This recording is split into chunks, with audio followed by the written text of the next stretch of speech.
Well, the guy with the leaf blower outside my apartment just finished his job and just left the premise.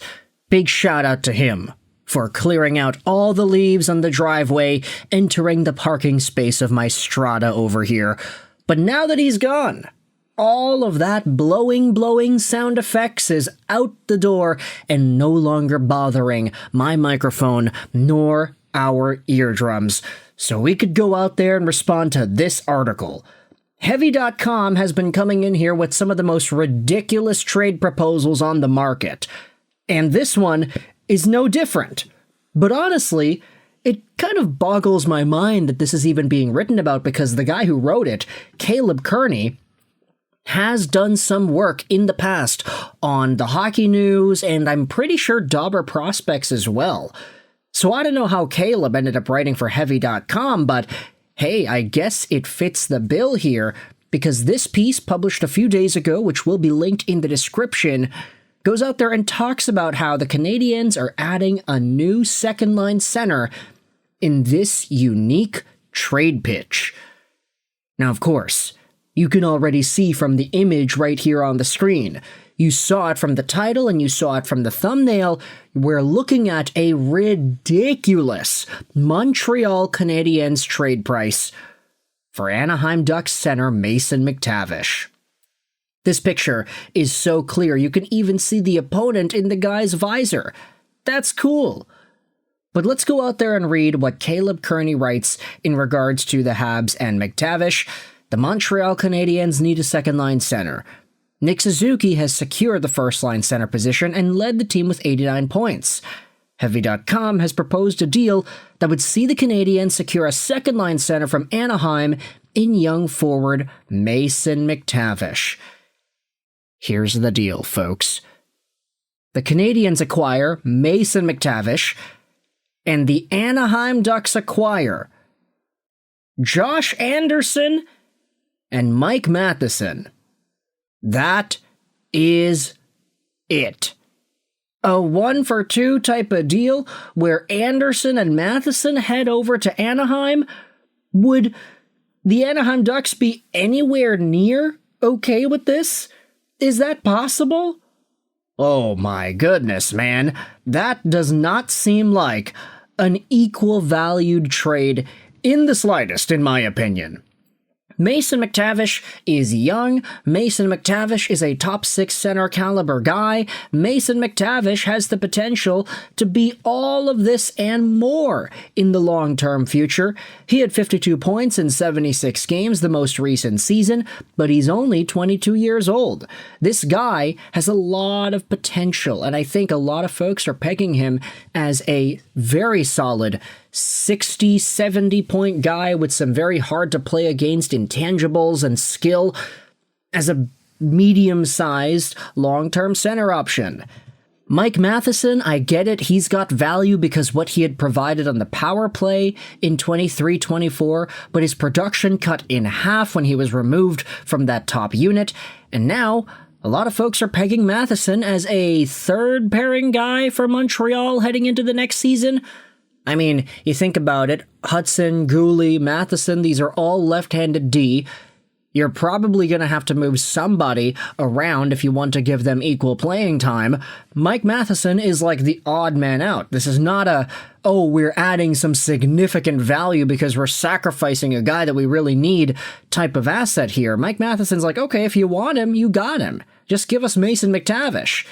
And then you have Josh Anderson, who's getting added into this all too. I will admit, I do think that Josh Anderson plays the style of game that Anaheim would value. Like, he's 31, he's a big dude, 227 right-handed, and he plays with a lot of speed. I do think that Anaheim would see tremendous value out of Anderson in their middle to bottom 6. But he scored 27 points this most recent season, 15 goals, 81 games played, plus he's on a big contract at $5.5 million until the end of 26-27. I just don't know if this is the kind of guy who moves the needle enough so that an Anaheim Ducks team is like, yeah, that's perfect, let's take him. Like, Matheson and Anderson are both 31 years old. These guys are in the tail end of their okay, not the tail end. They're in the second half of their hockey playing careers pretty much. Mason McTavish, if everything goes right, he's going to have another 15 years to play in the NHL. So evaluating McTavish in the same way as Matheson plus Anderson, I mean, you're going to have to add some draft picks. You're going to have to add a lot of stuff in order to make this go through. But I mean, the article goes out there and says this blockbuster trade could work well for both teams. The Ducks acquire a veteran forward who can add to the team's depth, and they also add a veteran defender who can bring an experienced presence to the left side. The Canadiens would love to add a player like Anthony Chiarelli, a strong two-way center. However, adding McTavish could be a more effective and achievable long-term solution.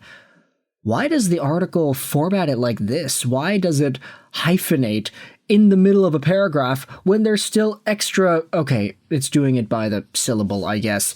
Seeing two veterans traded for a young player is a move hardly seen in the modern NHL. Yeah, you know why it's hardly seen in the modern NHL? Because it's not equal. There's so much more potential in Mason McTavish. If this guy ends up filling out that potential, he becomes a 70-point player every single night. He's a top penalty killer. He's a second-unit power play. He gets most of his production 5v5. If McTavish ends up being that, he ends up being a Selke candidate, we would have looked at this trade and said, yeah, Anaheim got completely fleeced. You're saying second half of their career, Josh Anderson and Mike Matheson for the next 15 years of Mason McTavish. Yeah, there's no wonder these kinds of trades never go through in the NHL. Two veterans traded for one young player is hardly seen because it's very unequal. You'd have to add on some extra value to make it actually worthwhile for Anaheim. The Ducks are not in a win-now type of mode as much as their recent signings and trades might imply them to be. They still have some work to do. So just acquiring these depth veteran guys in exchange for a really young third overall pick from a few years ago, that's not going to cut it for the Anaheim Ducks. It's fun to talk about, it makes for a fun YouTube video, and I'm technically giving this article some ad views, so everybody wins, but still, this is a ridiculous idea. The rest of the article goes out there and talks about some of the same things that we have seen earlier, how Jeff Merrick was on Sekeres and Price talking about McTavish. He would not be surprised by anything Pat Verbeek does. Not necessarily that the heat is on for Anaheim. I think this is the first year where it's okay, you've been in the job for 3.5 years now. Let's start to see something here. That's why the Trouba deal, Kreider deal, the Granlund contract, that's why you're starting to see the Ducks be a little more aggressive to try to make sure they can at least be a wildcard team. He then goes out there and talks about how it's probably the most that McTavish has been available, and if he is available, start the lineup of teams that are looking for a second-line center, whether it is Minnesota or Montreal. McTavish wants a deal that the Canadiens can afford. He's a great fit with the young Canadiens core. Yeah, that's true. He has been doing some good things. I do like McTavish a lot, but for that price, absolutely not. There's no way this would ever go through. I want you to let me know your thoughts in the comment section below. How do you feel about Mason McTavish and the idea of him getting sent over to